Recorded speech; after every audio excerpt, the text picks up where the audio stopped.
мен үйіме плитка орнатқым келді, полға, контаға. Енді мен соның өлшейтін болсам, қанша плитка керек деп барып ойлаймын ғой, сөйтем де магазинге барам, дүкенге. Сөйтіп маған плитка беріңіз деймін. Сосын плиткадан сұрайды ол, қанша керек дейді. Енді мен үйге барып бір плитканы алып, бүйтіп комнатадан бүйтіп санап жүрмеймін ғой, сол үшін маған не керек? Сол бөлменің ауданы керек. Аудан деген, мысалы қараңыз, мынаның ұзындығы ол сантиметрмен өлшенетін болса, аудан деген мына алақанның беті ғой. Осылай беті бар нәрселердің бәрін ауданы болады да. Мысалы ана Қазақстан жер ауданы бойынша әлемде 9-шы орында дейді.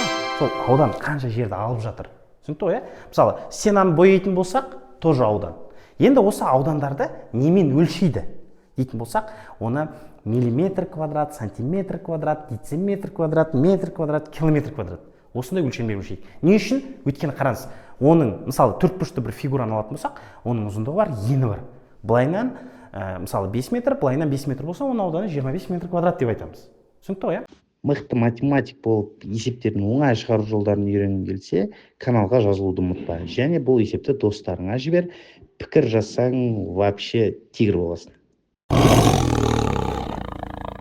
Енді осы жерде қандай проблема туындайды десек, оларды бір-біріне айналдыру кезінде қиындау да, кішкене ерекшелеу. Мысалы, сіз осыған дейін жаттадыңыздар ғой, 1 сантиметрде 10 миллиметр, 1 дециметрде 10 сантиметр, 1 метрде 100 сантиметр, 1 километрде 1000 метр деп жаттадыңыздар.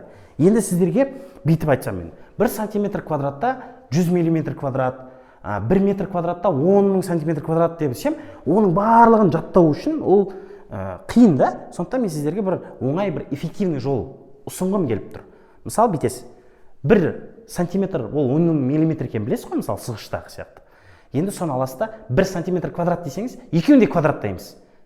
1 сантиметр квадратымыз болады 10-ның квадратына, яғни 100 миллиметр квадрат. 1 дециметріміз 10 сантиметр ғой. 1 дециметр квадратымыз 10-ның квадраты болады, сонда 100 сантиметр квадрат. Енді 1 метр квадратты айтатын болсақ, ол 1 метрде 100 сантиметр еді ғой, соның квадраты болады ғой, 100-дің. Сонда 1 метр квадрат деген ол 100 емес 10 000 сантиметр квадрат екен. Енді бұл жерде тағы да сіздерге мынандай бір өлшемдер бар. Ар деген және гектар деген. Ар деген ол бір ар, ол бір сотка деп айтады халықта. Жердің ауданын өлшеген кезде сонымен өлшейді да. Мысалы, жер алатын кезде 7 сотка деп айтады, ол деген сөз 7 ар деген сөз. Сотка деген енді орысшадан қазақша аударсақ 100 деген сөз, ар демек бір арда 100 метр квадрат. Бір ар ол 100 метр квадрат. Ал гектар деген ол егін егеді ғой, үлкен бір астықтар, бидай, арпа егетін жерлерді гектармен өлшейді да. 1 гектарда 10 000 метр квадрат екен. Яғни, бүйтіп айтсақ болады, 1 гектар деген былай қарай 100 метр, былай қарай 100 метр. Былай қарай 200 метр, былай қарай 50 метр. Өйткені аудандарын табатын болсақ, әрқайсында 10 000 метр квадрат болады екен. Давайте енді осыған байланысты бір есеп шығарып көрейік. Мысалы, 5 метр квадрат көп па, әлде 5000 сантиметр квадрат көп па?